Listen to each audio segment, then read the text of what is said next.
Hey, what's up guys? Today we have Nikon's new Coolpix S9700. Now it's one of the mega zoom camera in the style category. Nikon has generally reserved the mega zoom cameras for the L category. You have those L and in fact a P category. You have P600, you have L830 and all those things. But style meaning that in addition to having the mega zoom, this guy also will look good, will be built very nicely, and the whole design aspect should be pretty good compared to the P and the L series of cameras.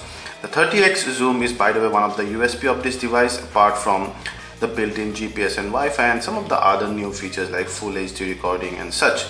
So this guy has 16 megapixel sensor. It's 1 by 2.3 inch sensor, pretty tiny, smaller than some of the Lumia cameras. You also have there you can see some of the semi-automatic modes, the shooting mode out here. You have PS, AM, and then FX and scenes, and a totally automatic mode as well for those who are not very well versed with the camera or does not have time, or you want the camera to take care of itself as far as the shooting is concerned. Now the body, as I told you, being a style series of cameras, you have a very compact pocketable body. It's covered by a very thin metallic sheet, and two sheets really, and they are joined right out here. But then you have a very nice and feel good matte touch both on the front as well as on the back. Apart from that, you have a very tiny hole out here which is almost as good as nothing, because when you have a 30x zoom out here and when this zoom is totally extended, this hole's not gonna help you much. So we strongly suggest that you keep your other hand below this or a hole, like this, that will stabilize the camera more.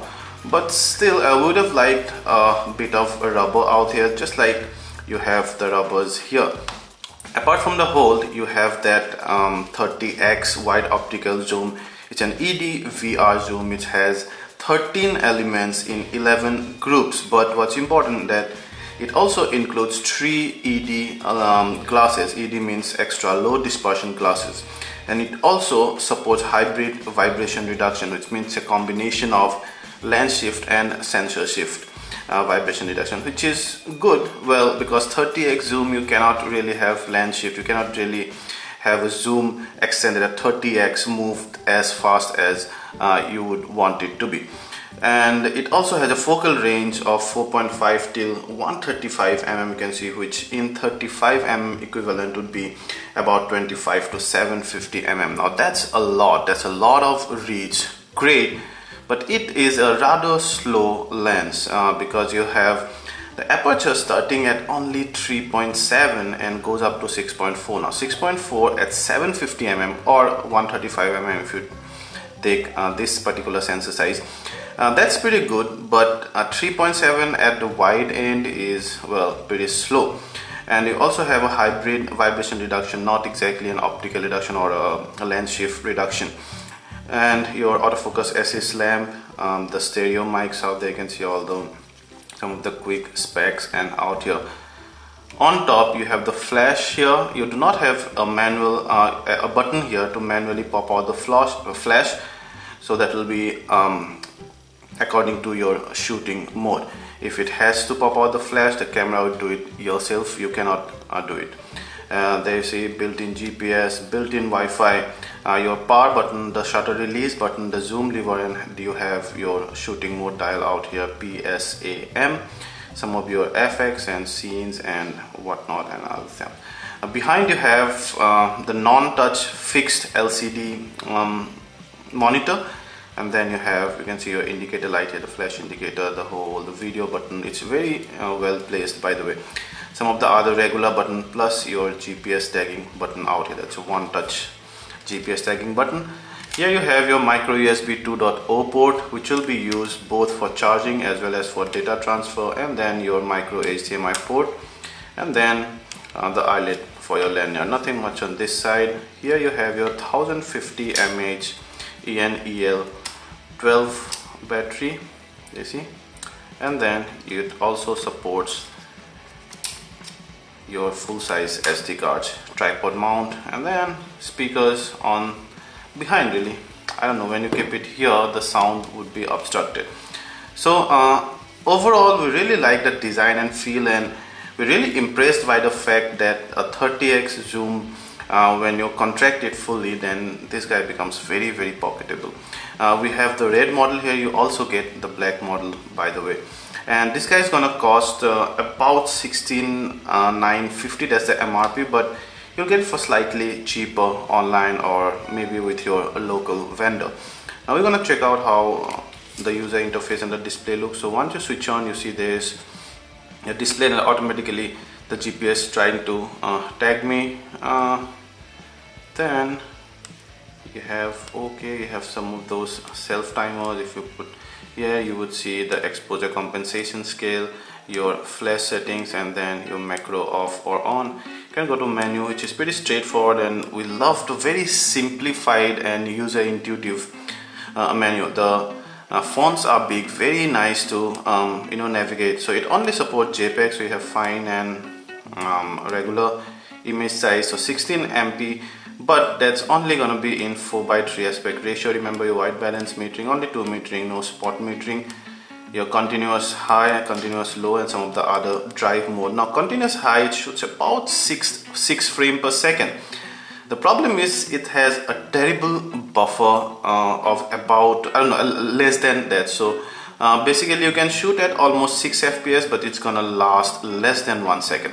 Continuous low, however, you have a buffer size of about 35 practically, but it's gonna shoot only at about 2 FPS, so that only twice of what single would do.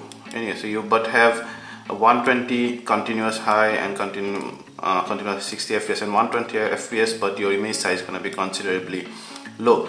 Maximum ISO range is 6400.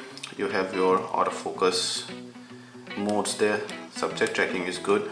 Full time pre-focus. Now pre-focus is somewhere, pre-focus is for a subject where you generally would not expect the subject to move much. A quick effect and exposure preview, and then in video you would see that this guy supports 30p, that's in progressive, but 60i, so interlaced. So it does not exactly support 60 frame per second in progressive mode, but 60i, and then you can still go down. Autofocus area mode, of course, mode I generally keep it full time in movie viewer, VR, and with noise reduction, and then your NTSC and PAL mode out there, and your Wi-Fi settings, of course, and then GPS settings. I'm not gonna go too deep into it. Problem with GPS with this mega zoom cameras is, well, it's not exactly a problem, it's more like a limitation. Now suppose because of this very high zoom lens, 30x plus 4x zoom lens, you let's say for example you can shoot a tiger or a small animal on the other hill, but it's gonna tag only the place you're standing, only basically wherever the camera is. So that hill might be a long distance from your place. It's not gonna tag that particular hill on where you have seen the tiger or you've seen other animals, or let's say monument or the lighthouse, for example. So that's one of the limitations we have while GPS tagging in these mega zooms, but you can't help it really. You have to keep your camera at the spot if you want GPS tagging of that particular spot. I don't know how it helps in case of that mega zoom. Maybe you would know where to stand, maybe, I don't know. And then you also have some system settings out here. So that's about the menu, your playback settings, and you have some different menu like your glamour retouch, which is very good in case of your portrait. You can quickly do some lighting and some all those removing the blemishes and kind of thing. Quick retouch and print and protect and those kind of stuffs. And note that I'm in P mode now. I can change this aperture priority, shutter priority, or I can go to manual. So your settings items should be available according to those modes really. So you might have more modes in full manual mode, very less mode in, let's say, the full auto mode. Yeah, and then you also have some scene selectors. You can select various scenes, and then also some effects like soft and some of the other things. So that's more like the user interface. We again definitely like the ease with which you can quickly scroll into all the items. There are not any customizable buttons, not any like those F and or C buttons. We may have liked one or two, maybe for ISO and quick metering change, but overall we love the hardware as well as the user interface of this camera. Now, performance. The system of the camera is pretty fast. It starts up in less than half a second. Also, the zoom extends fully in about 8 seconds. Now that's quite respectable for a 30x zoom. It also retracts fully at about the same time. Now talking about the photo quality, under enough light at the wide end, the photos are pretty detailed. Even if you zoom into 100 degree, the details aren't exactly spectacular, but they are very decent for a small sensor like this one. And the saturation and hue are natural as well, which is very good. The dynamic range is just above average. Now the main thing to talk about is the performance of the 30x zoom at its telephoto end, really, because at wider end it pretty much behaves like any other camera would do. Wider end at the maximum aperture of f by 3.7, it is usual, and again, as I told you, the details are quite good. But what's commendable is that under enough light, even the pictures at 30x zoom level are also very detailed, and almost as detailed as we found on the wider end, if not more. Another good thing is, despite of having a hybrid vibration reduction, again under enough light, the stabilization level is amazing. Talking about the low light performance, again, low light performance is good at wider end, but then at 30x, because the aperture is pretty small and the vibration reduction is not optical, you get shake if you handheld the camera. If you put it on a tripod, you might get a slightly better stabilization, but still it won't be as much as we would have liked. So 30x and nighttime under low light is not exactly recommended. It's gonna shake for sure. Even if you think that's a small camera, you would hold it with a hand, but then the internal mechanism and the lens shakes internally, so that the photos go shaky and does not become very stabilized. Now the detail under low light drops drastically from those under enough light, but then still it retains that at the wider end. But at 30x it's pretty much poor, really. Also, there are no barrel distortion at the wider end, neither there are any pincushion distortion at 30x, which is again very good, and it tells how good the Nikon glasses are. It shows very slight keystoning at wide end, mind you. Now, some of the good things about the Coolpix S9700, it obviously starts with the 30x zoom. It's amazingly detailed and the vibration reduction is great under enough light. However, when it gets a low light, the hybrid vibration reduction does not really do an extremely good job, so you would get a pretty shaky picture at 30x, but that's very expectable, mind you. But it's a tiny camera, it's very hard to hold this. You can of course use a tripod, that's gonna make things much better, and we strongly suggest that, really. Apart from that, you also have your, of course, built-in GPS and Wi-Fi for quick sharing, which is again good. 16 megapixel is a very respectable resolution, specifically for a tiny sensor like 1 by 2.3 inch, where this could actually be too much of resolution, really. Full HD 30p, it's cool. 60p, the files are, files also become big. Some of the bad things are, well, one thing is, of course, the 30x zoom performance under low light, which is pretty shaky. You would have liked an optical vibration reduction, but that would have raised the cost. And we also like the cost, really. 16,000 for a mega zoom camera is very less minded. The mega zoom cameras go in excess of 20,000, and this guy, despite of being a mega zoom camera, is very pocketable.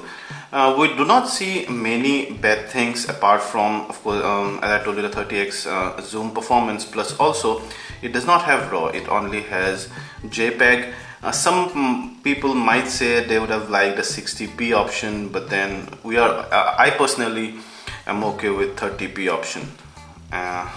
So should you buy the Coolpix S97 if you're looking for a mega zoom that comes in your pocket? Then this guy probably would be right on the top out there. It's an amazing camera. We've always loved the S series of cameras because despite of the style, they also give you some of those performance.